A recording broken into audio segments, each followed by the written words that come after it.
Bonjour David. Bonjour Patrick, bonjour à tous. Alors David, ça y est, ils sont arrivés. Ils sont arrivés, oui. Ils sont dans les bacs. Ils sont dans les bacs. Il n'y a plus qu'à les voir. Il n'y a plus qu'à les voir. C'est ce qu'on va essayer de faire maintenant. Eh bien, comme chaque année, bon, bien sûr, on a fait une belle sélection ici pour ces portes ouvertes qui vont se dérouler très bientôt, puisqu'on parle du week-end prochain. Oui, tout à fait. On essaie toujours de faire assez vite. Donc ils sont rentrés là. Maintenant, on va faire une petite vidéo pour donner une petite idée aux gens. Surtout pour les gens de la région, évidemment, ils viennent toujours avec plaisir. Le but maintenant, c'est aussi de donner une idée à ceux qui sont un peu plus éloignés, histoire qu'ils aient une petite idée de ce qu'ils vont pouvoir trouver avant de faire la route, bien entendu. Donc on va comme à chaque fois, pas pouvoir tout présenter. On va essayer de faire une présentation, donner un petit peu une idée de la gamme. Celui qui veut avoir un aperçu vraiment détaillé, l'idéal, ce serait qu'il, à partir de vendredi, va pouvoir aller voir sur notre site, où il verra évidemment tous les poissons avec leurs photos, les prix, les noms des éleveurs et ainsi de suite. On rappelle peut-être les heures d'ouverture. Alors pour le week-end, oui, les horaires habituels. Donc le samedi de 10h à 18h30, ça c'est l'ouverture du magasin. Mais on doit rappeler au passage qu'on est dans la serre, même s'il y a un peu d'éclairage. On conseille évidemment aux gens de plutôt venir le matin au début d'après-midi. Parce que si on a le même genre de conditions météo que ce qu'on a aujourd'hui, une fois passé 5 heures de l'après-midi, l'éclairage naturel permettra plus de les voir dans des bonnes conditions. Et avec l'éclairage artificiel, c'est jamais la même chose. Absolument, mais bon, après, on ne va pas faire une histoire pour deux gouttes. Non, non, non. Et puis surtout, on sera à l'abri de la pluie. Absolument. Apparemment, la serre, elle est toujours étanche. Je peux en attester, du moins, voilà. Pourvu que ça dure. Tout le monde n'est pas toujours étanche, mais bon, voilà. Bon, restez avec nous. On va aller plutôt jeter un coup d'œil dans les bowls, puisque c'est ça qui nous intéresse. Tout à fait. Allons-y. Allons-y. Alors, David, premier bowl ici. Voilà, un petit bowl, le premier, effectivement, pour commencer doucement. Alors ici, j'ai voulu présenter un petit peu un petit assortiment dans les premiers budgets pour les Nisai donc d'octobre. Là, on est sur des budgets qui se situent entre 150 et 200 euros.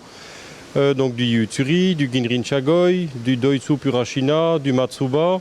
Donc ce qui est important de préciser, même si c'est dans les plus petits budgets pour les koi d'octobre du Japon, c'est que ça reste quand même un par un des poissons qu'on a sélectionnés. Donc ce qui fait qu'on a quand même un excellent, je dirais, rapport qualité-prix. Et alors ce qui est important aussi de signaler au passage, c'est que chez nous, l'hiver, on maintient une certaine température, ce qui fait qu'on continue d'alimenter les poissons. Ce qui fait que des poissons qu'on voit là maintenant dans le bowl, qui font aux alentours d'une trentaine de centimètres, les clients qui vont les réserver, évidemment qu'ils seront nourris tout à fait comme les autres, ce qui fait qu'il y a de fortes chances pour que ces poissons aient pris une taille d'ici au moment où ils viendront les chercher, c'est-à-dire courant avril. Donc ça, je pense que c'est important de le préciser. Le but, c'est quoi? C'est de donner la possibilité ici à des gens qui n'ont pas nécessairement des très gros budgets d'avoir quelque part une offre de la possibilité d'acheter du beau poisson sans devoir évidemment aller sur des budgets très élevés. Alors, on a une idée des éleveurs ici? Oui, tout à fait. Donc là, il y a 3 éleveurs. Il y a du Shinoda, il y a du Hirasawa dans la bassine et il y a également du Marudo. Shinoda, bien sûr, on reconnaîtra les Yutsuri. Voilà, tout à fait. Lui, évidemment, il est connu pour ses Yutsuri. Marudo pour le Ginrin Chagoi. Alors ça c'est un des plus petits que j'ai présenté ici, puisque là, le but était de présenter donc le budget ici pour le bowl. Mais évidemment que pour les Ginrin Chagoi, on verra tout à l'heure, on a un petit peu toutes les tailles, jusque du 65 cm, 70 cm et même quelques plus gros. Bon, il faut dire aussi que Marudo, il est quand même très familier de faire des très grosses pièces. Ah oui, lui, il a une lignée pour ses Chagoi, Ginrin Chagoi et Karashi, qui sont des poissons avec beaucoup de potentiel au niveau de la taille, absolument. En finalité, Marusei. Marusei, oui, donc là, évidemment, pour le mix, dans certaines choses, par exemple, Matsuba, en l'occurrence, Beko, des choses comme ça. Donc là, évidemment, c'est quelqu'un qui produit énormément de koi, mais où il y a moyen de trouver à chaque fois quand même des petites choses qui sortent un petit peu de l'ordinaire pour des budgets qui sont tout à fait raisonnables. Absolument. Voilà, c'est le premier, mais on n'a pas fini, on vient de commencer. On y va. Alors David, deuxième bowl ici. Deuxième petit bowl, donc on continue en montant tout doucement. Ici, il y a un assortiment, donc qu'est-ce qu'on a là-dedans? On a évidemment du métallique que j'ai voulu présenter, qui vient de chez Maruzaka, qui est assez connu pour le métallique. Là, on a eu la chance d'y être quand il a rentré 2 fois de suite un bassin dans lequel il y avait 1000 Nisai, où on a pu sélectionner les meilleurs en fait du lot quelque part. Donc on a trouvé quoi? Du Doitsu Ariwake qu'on voit, quelques autres petites choses qui sont sympathiques. Et là, on est encore toujours, il y a également, un Kohaku, je n'en ai mis qu'un seul dans la bassine, mais on en a pas mal. des kohaku de chez Hasegawa, qui est en fait un éleveur qui est quand même assez connu pour sa lignée de kohaku. Il ne fait que ça. Et cette année, on peut dire qu'on a bien réussi chez lui aussi. On a un très bel assortiment au niveau des poissons là. On est toujours sur des poissons qui sont en dessous de 300 € pour ce que je présente ici dans le bowl. Donc encore une fois, et ça c'est vraiment pour nous le plus important, un bon rapport qualité-prix. Et je pense que là, on a dans cette catégorie de prix, je pense qu'on a un meilleur choix que ce qu'on a pu avoir jusqu'à maintenant. On a un plus large panel. On a peut-être un peu moins en poissons, je dirais, d'une catégorie très élevée. En revanche, on a un très très bel assortiment dans des budgets, je dirais, allez, 200, 300. Et évidemment, maintenant, un peu à la fois pour les prochains bowls, on va monter tout doucement. Mais le but ici, c'est effectivement de présenter un petit assortiment. Comme les kohaku, j'en ai mis un dans la bassine. Bien sûr qu'il y en a davantage. Bon, alors moi, j'ai une petite remarque quand même à faire. C'est par rapport aux ariwake de chez Marusaka. Parce que bon, vous avez vraiment eu du bol, je veux dire, de les sortir ceux-là, parce que après, ils étaient quand même beaucoup plus légers en jaune. Ici, on a quand même des ariwak qui sont très marqués. Oui, c'est vrai que les ariwak, semble-t-il, c'est une variété qui est quand même pas facile du tout pour les éleveurs, parce que quand on voit la quantité qu'ils élèvent et le nombre qu'on arrive à retirer qui satisfait aux critères, je dirais, qu'on essaie de se fixer, c'est pas facile du tout. C'est clair. Et puis voilà. Donc très jaune, donc ça c'est intéressant parce que bon, ça veut dire que les couleurs seront fixées. Oui, tout à fait. Et puis on reste toujours sur des poissons, on a un budget très très abordable pour du Nisai japonais. Absolument. On continue. Alors voilà, on commence à monter un petit peu en taille, hein, David. Oui, tout à fait. On monte en taille, on monte un petit peu en gamme aussi. Donc le but évidemment étant de donner comment dire, la meilleure idée possible de ce qu'on a en assortiment. Il y a peu d'intérêt, à mon avis, je pense, de montrer 10 Showa, 10 Doitsu Kohaku. Évidemment qu'on en a d'autres. Ici, je présente quoi? Donc un Doitsu Kohaku, on en a pas mal. Éleveur Shinoda, où on a pu trouver du beau Doitsu Kohaku cette année. Ginrin Showa, pareil, c'est également de chez Shinoda. Doitsu Akabeko, ça c'est moins courant. Là, par l'occurrence, on n'en a qu'un, mais c'est un beau poisson, donc je trouvais que ça valait la peine de le présenter. Du Shusui et du I-Shusui, celui que je présente là, on est plus près du I-Shusui, on en a quelques-uns qui sont très beaux. Là, on est plutôt chez Maruhiro. Et alors, Goromo, là, on n'a pas beaucoup de pièces, on n'en a que quelques-uns, mais très beaux. Et ça vient de chez Sakazume. Donc, lui, c'est le spécialiste pour les Goromo, mais c'est aussi une variété où il est très difficile de trouver des poissons, comment je vais dire, avec un bon rapport qualité-prix, c'est-à-dire des poissons où il n'y a pas de taches, où il n'y a pas de défauts, c'est pas évident du tout. Et là, on est parvenu à en trouver quelques-uns. Voilà, donc de quoi faire plaisir à pas mal de gens, puisque bon, on demande aussi, c'est pas mal de variétés différentes. Oui, absolument. Chaque année, quand on part au Japon, on essaie évidemment de faire notre petite liste à l'avance. On a également des gens qui nous donnent une petite liste avant qu'on parte en disant voilà, essayez de nous trouver ça ou ça. Bon, malheureusement, chaque année, on revient avec une liste qui n'est jamais complète. Il manque toujours quelque chose. Mais bon, je dirais chaque année, évidemment, on essaie de faire au mieux par rapport à ce qu'on peut trouver chez les éleveurs. Et je pense que cette année, même si au début on a eu un peu peur parce que ça semblait plus difficile et vraisemblablement c'était lié, d'après ce que les éleveurs nous disaient, au niveau de la quantité d'Etosai, ça a été un petit peu moins bon la dernière saison, ce qui fait que fatalement il y a un petit peu moins peut-être de Nisai et l'offre. Donc on a été un peu effrayé au début, mais finalement ça s'est très bien passé et on est comme chaque année à nouveau un peu à court de place.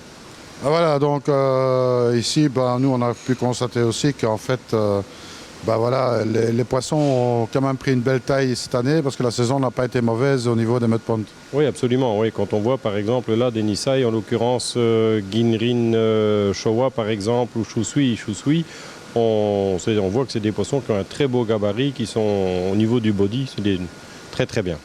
Absolument. Allez, on continue. Alors, on est dans le jaune et blanc. Jaune et blanc essentiellement, effectivement. Donc ici, qu'est-ce que j'ai voulu présenter? Des Yamabuki, c'est du Ginrin Yamabuki qui sont très beaux, plus beaux que la moyenne, je dirais, parce qu'il faut quand même encore rappeler que les poissons qu'on présente maintenant, ils étaient encore au Japon il y a 3 jours. Donc malgré tout, les manipulations, le transport, le stress, mais le niveau est très très bon et aussi à nouveau un très bon rapport qualité-prix. Un Oshiba sympathique aussi que j'ai trouvé qui valait la peine d'être présenté. Du Kiyutsuri, cette année on a eu l'occasion chez Otsuka, qui est le spécialiste pour le Kiyutsuri, d'en acheter plus que d'habitude et à un meilleur prix aussi que d'habitude. Et alors un très beau Kinki Utsuri qui lui vient de chez Tsuna, comme le Purashina d'ailleurs, femelle Sansai. Donc très beau poisson. Bon, ici on voit sur le Purashina, il y a quelques petites, des petites blessures au niveau de la peau. Mais dans 2-3 jours, c'est quelque chose qu'on ne verra plus. Comme je disais, ils ont été transportés, malgré tout, ils ont plusieurs sélections aussi. D'abord vidés, passer de l'étang chez l'éleveur, de chez l'éleveur repêché, sélectionné. Donc tout ça sont des choses qui font que forcément ils peuvent avoir un peu la peau irritée. Mais c'est quelque chose, en quelques jours, on n'en verra plus la trace. Bon, alors moi, j'en rajouterai une couche, puisque clairement, moi je fais les vidéos ici. On ne fait aucune manipulation sur ces vidéos. Du fait de ce fait-là, forcément, on peut voir quelques petits défauts comme ça sur des poissons qui reviennent du mud pond et qui ont été forcément un petit peu stressés par un long voyage. Oui, absolument. Le voyage, le transport, les différentes manipulations, bien entendu.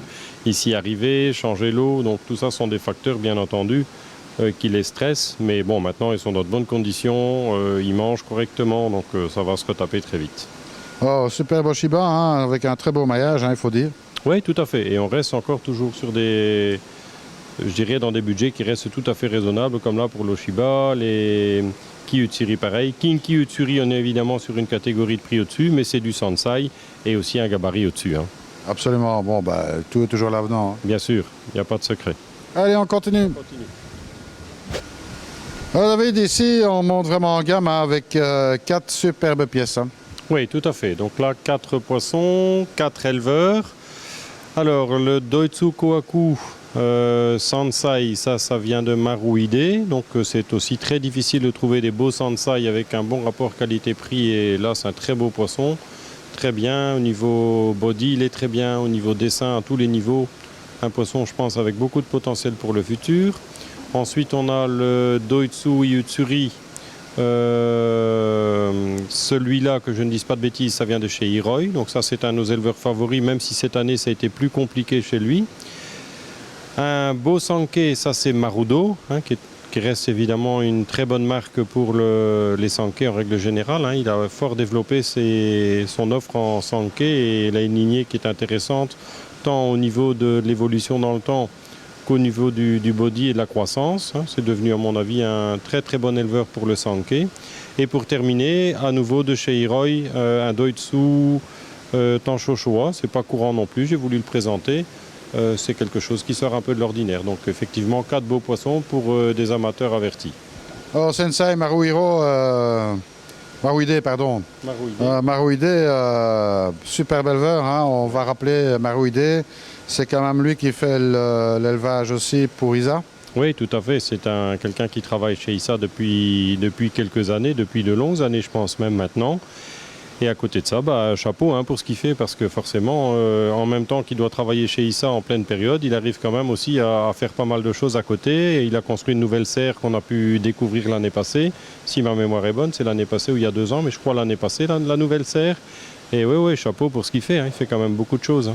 Alors bon, c'est intéressant parce que c'est aussi une culture un petit peu différente de la nôtre.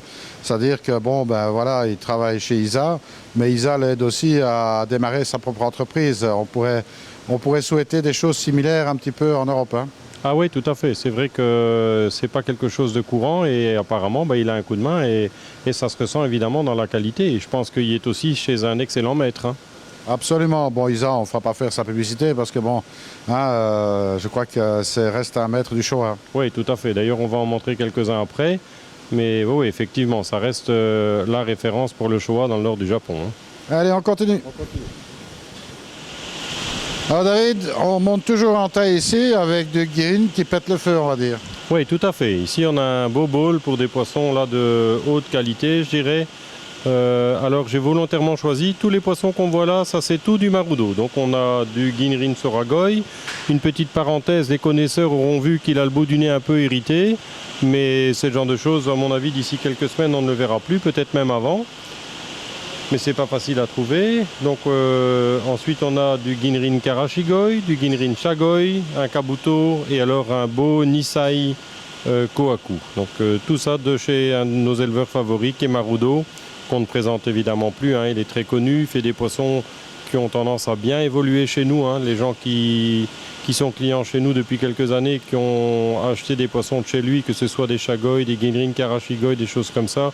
Ils ont pu avoir l'occasion de voir que si c'est des poissons qui sont mis dans de bonnes conditions, qu'ils ont beaucoup de potentiel au niveau taille, au niveau body, et aussi une bonne évolution dans le temps au niveau de la couleur, parce qu'on a fait l'expérience avec d'autres éleveurs par le passé, comme par exemple pour des chagoïs ou des guinrines chagoïs, où on se retrouvait avec des poissons sur lesquels il y avait des points noirs qui apparaissaient rapidement avec les poissons de chez Marudo, ce genre de choses qu'on a vraiment que très très rarement. Au guinrine chagoïs, j'ai eu l'occasion de voir dans les bacs ici, il y a aussi plus petite taille. Hein. Oui, tout à fait. On n'en a pas beaucoup, c'est toujours beaucoup demandé et l'offre est très faible dès lors qu'on est difficile, c'est-à-dire dès lors qu'on ne veut pas les prendre quand ils ont des points noirs ou des choses comme ça. Là, évidemment, quelquefois, on voit des bassins chez les éleveurs où il y en a pas mal. Et quand on commence à pêcher, qu'on les met dans un bowl, ben, on se rend compte que ou bien il y a un défaut ici, ou bien il y a des taches noires. Et ça, évidemment, nous, on ne prend pas. Alors, n'hésitez surtout pas à demander pour mettre un poisson qui vous plaît dans un bowl, hein, parce que vous aurez une vision complètement différente du poisson entre le bac et un bowl, hein, bien sûr. Ah oui, bien entendu. Surtout comme aujourd'hui, où on a un temps qui est évidemment extrêmement mauvais, où l'éclairage naturel est très faible, ça donne quand même une bien meilleure idée dans un bowl. Hein. Absolument. De toute façon, il y a de quoi être éclairé ici pour les portes ouvertes. Hein. Oui, oui, absolument. Donc là, on continue. Hein. On continue. Alors ici, voilà, encore un peu plus grand. Encore un peu plus grand, encore un peu plus beau. Donc ici, 4 très beaux sansai. Alors, Asagi, femelle Sansai Kataoka, un très très beau poisson. C'est toujours très difficile de trouver des beaux comme ça. Donc chaque fois, quand on a l'occasion, évidemment, on se laisse tenter. Matsuba aussi, c'est un beau poisson aussi. À nouveau, un bon rapport qualité-prix. Sansai Utsuri de chez Shinoda, qu'on ne présente plus pour les Utsuri bien entendu. Et le Kohaku, lui, ça c'est Hirasawa, donc un très beau poisson, beaucoup de body, très très beau poisson. Alors là, on va dire aussi un petit mot sur Hirasawa, parce que bon, Hirasawa a construit une nouvelle serre là, qui va être mise en exploitation cet hiver, mais pour justement le tester. Là, je crois qu'il va y avoir une forte évolution, parce qu'on a eu l'occasion de sortir des Sensei, etc. Vraiment de très très belles factures. Et bon, il faut dire aussi qu'en termes de rapport qualité-prix, il n'a pas d'égal. Hein. Ça d'une part, et puis d'autre part, c'est vrai que maintenant dans le bâtiment où il met ses coils, il n'y a pratiquement pas de lumière naturelle. Je pense qu'on peut mettre à part sur le côté un peu. C'est vrai que la présentation de ces poissons n'est pas extraordinaire, ce qui est un peu dommage parce que quand on regarde un peu, il y a évidemment des très beaux poissons, il y a des très grandes quantités de poissons. Et apparemment maintenant il va corriger le tir en ayant une serre qui évidemment va permettre de présenter ces poissons dans des très bonnes conditions. Alors après, bon, Hirasawa, c'est aussi, je vais dire, un breeder qui a évidemment une très très grosse production. Et on va dire aussi qu'il faut avoir un œil aguerri pour aller faire des sélections là-bas. Oui, oui, tout à fait. C'est pas évident. Il y a des grandes quantités de poissons dans les bassins. Comme je disais tout à l'heure, l'éclairage est souvent très mauvais. Les bassins relativement profonds, donc tout ça fait que c'est des conditions difficiles pour aller évidemment sélectionner les beaux poissons, mais le jeu en vaut la chandelle parce que très souvent sur les quantités il y a des très très beaux poissons. Absolument, on va les libérer ceux-là parce qu'ils commencent à devenir nerveux. Ça s'impatienter, oui tout à fait, la Zaghi aimerait bien de sortir. Allez, restez avec nous. David, Showa et encore Showa. Voilà, le petit bowl pour la fin. Donc Doitsu Showa, donc il y a un Doitsu Showa dans la bassine Hiroi, donc Sansai. Ensuite on a 2 Showa de chez Sekiguchi, Sansai également. On a un Showa Sansai à nouveau de chez Issa et on a un Yonsai de chez Issa également. Donc évidemment du très beau Showa. Là aussi c'est pour évidemment les amateurs avertis, du beau poisson. On est bien entendu sur une catégorie de prix plus élevée que ce qu'on a pu présenter au début du reportage. Hein. Ouais, absolument, mais bon, après, on peut constater que la catégorie de prix tient très bien la route pour cette catégorie de poissons, on va dire. Oui, voilà, ça c'est toujours pour nous le plus important, évidemment, c'est le rapport qualité-prix. Évidemment que là, on est sur des budgets plus élevés, mais on reste sur des budgets, par exemple, les Showa Sekiguchi, donc ça, ce sera les plus petits qu'on a dans la bassine là. On est aux alentours de 1 000 € pour des poissons qui font en taille, je dirais, 60 cm à peu près. Et on va le plus cher là-dedans, donc ça c'est le Yonsai de chez Issa. Celui-là est aux alentours de 2200. C'est ça, alors bon, on peut remarquer, Issa, évidemment, ça a du body. Hein. Oui, tout à fait. C'est des poissons évidemment qui, pour les Showa, ça reste une très très bonne marque. Donc bon, c'est des poissons. On n'est pas encore chez le tout haut de gamme de chez Issa parce que malheureusement là on atteint des budgets qui ne sont plus très compatibles avec ce qu'on peut avoir comme demande et comme marché à mes yeux en Europe. Mais on a quand même encore un très bon rapport qualité-prix. C'est ça pour moi le plus important. Absolument. Ben voilà, une belle sélection. On n'a rien à dire là-dessus. Il y a de quoi faire, il y a de quoi s'occuper pour le week-end prochain. Tout à fait, c'est le but. Hein. Donc là, comme on fait d'habitude, on a essayé de donner une petite idée. Bien entendu qu'on n'a pas pu tout montrer, puisque au total, je n'ai pas regardé exactement en quantité, mais on doit avoir quelque chose comme, je pense au total, pas loin, entre 300 et 400 poissons qui sont rentrés. Donc évidemment que maintenant, on a encore beaucoup de travail pour faire les dernières photos. Il y a déjà une bonne partie qui est faite, mais on a encore beaucoup de travail pour faire les photos, afin de les mettre le plus vite possible en ligne sur le site, que les gens puissent voir les poissons avec les tailles, les éleveurs et les prix, bien entendu. Alors pour les gens qui sont plus éloignés, ils ont bien entendu la possibilité de les réserver à distance. Hein. Il y a donc chaque poisson à sa fiche avec sa référence, la taille et le prix. Donc pour rappel, pour celui qui veut réserver un poisson pour une expédition pour le printemps prochain, pas de souci. Ça fonctionne de la même manière que pour les poissons que nous vendons et que nous réservons sur place. C'est-à-dire qu'on demande un acompte de 30% qui est prélevé maintenant et le solde au moment où le poisson est expédié de chez nous au printemps prochain. Donc tout ça, évidemment, transportable par VPC. Absolument. Donc ça, c'est des choses, ce sont des poissons qui voyagent évidemment bien. Et on les emballe, bien entendu, nous, beaucoup plus larges quand on les expédie vers un client que de la manière qu'ils sont emballés quand nous les recevons du Japon. Absolument. Eh bien voilà, donc c'était cette sélection 2016, on va dire 2016-2017. Hein. Oui, tout à fait, puisque c'est à partir de maintenant pour des réservations que les gens vont pouvoir emmener effectivement au printemps 2017.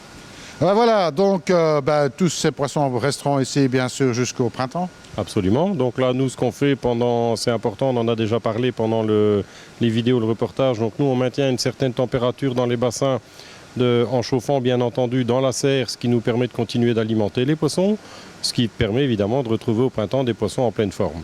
Bien sûr, bien entendu, pour ceux qui ont un bassin qui est chauffé, ils peuvent les prendre directement. Oui, il pourrait éventuellement. Hein, celui qui a un bassin chauffé et qui veut, c'est pas un souci. Après, sinon, nous, on s'occupe évidemment de les garder dans de bonnes conditions, chauffés, nourris, comme on fait toujours. Rappel des dates, très important, les portes ouvertes. Alors, samedi ici, donc j'ai pas une bonne mémoire des dates, mais de mémoire, c'est samedi 20 et 21 novembre. Donc samedi 20, et dimanche 21. 20-21, les heures d'ouverture. Alors le dimanche donc de 10h à 18h et le samedi j'inverse, le samedi de 10h à 18h et le dimanche de 10h à 13h. Oui, c'est que je ne dois pas oublier de te téléphoner après 14h30 dimanche. Oui, c'est vrai. C'est très important, il y a quelqu'un qui attend. Avec Nadine. Voilà, exactement. Alors j'espère que cette petite sélection vous aura plu, hein, qu'on a pu faire ici. Bien entendu, il y a plein d'autres pièces. Hein. On a montré que vraiment un petit échantillon de ce qui était rentré. Oui, tout à fait. Et on a juste fini et je me rends compte qu'il y a des choses que j'ai oublié de montrer. Par exemple, on a un bel assortiment en goshiki que je n'ai pas pensé à présenter. Ils seront évidemment sur le site et puis on va laisser quelques surprises à ceux qui font le déplacement. Absolument. Puis les goshiki, c'est toujours quelque chose qui est très demandé. Donc il y en a quand même pas mal ici. J'ai pu le voir. Oui. Donc ce qui ne sera pas le cas partout. Oui, c'est vrai que cette année, l'offre en goshiki au Japon a été limitée, absolument. Absolument. Alors là, c'est aussi important à le noter, c'est que d'une année à l'autre, les choses ne sont pas tout à fait constantes au Japon. Donc, ce qu'on peut parfois trouver d'intéressant cette année, ce ne sera pas nécessairement intéressant l'année prochaine chez le même éleveur. Oui, absolument. Chaque fois, on y va chaque année avec une liste de choses qu'on espère trouver chez les éleveurs habituels sur base de ce qu'on a pu trouver la saison précédente. Et chaque année, ça change. Il y a des éleveurs chez qui on est agréablement surpris et d'autres chez qui on espère trouver un tas de choses et finalement, on trouve très peu de choses. Donc chaque année, c'est fluctuant et c'est aussi une des raisons pour lesquelles il faut chaque fois y aller. Si on veut avoir évidemment le premier choix et si on veut pouvoir évidemment voir ce qui est bien et ce qui est moins bien, il n'y a pas d'autre solution que d'y aller. Du reste, il y a quelques exceptions où c'est relativement constant, mais bon... Oui. Mais c'est vrai qu'il y a des changements chez les uns et chez les autres chaque année, quelquefois dans le bon sens, quelquefois dans le moins bon. Ah moi je te remercie David pour nous avoir fait voir ta sélection 2016 ici des Nisai, Sensai et plus, on va dire. Merci à toi d'avoir pris le temps d'être venu. Et puis n'hésitez pas à venir faire un tour ici chez Poisson d'Or ce week-end, hein, ça sera super sympa. Moi je serai certainement là samedi, donc si vous venez me dire bonjour, n'hésitez pas à ce qu'on discute un petit peu de nos passions communes, hein, des koi, etc. Et puis, surtout, si vous venez, ben, ne soyez pas sages. Merci à toi, à bientôt. bientôt. Salut à tous.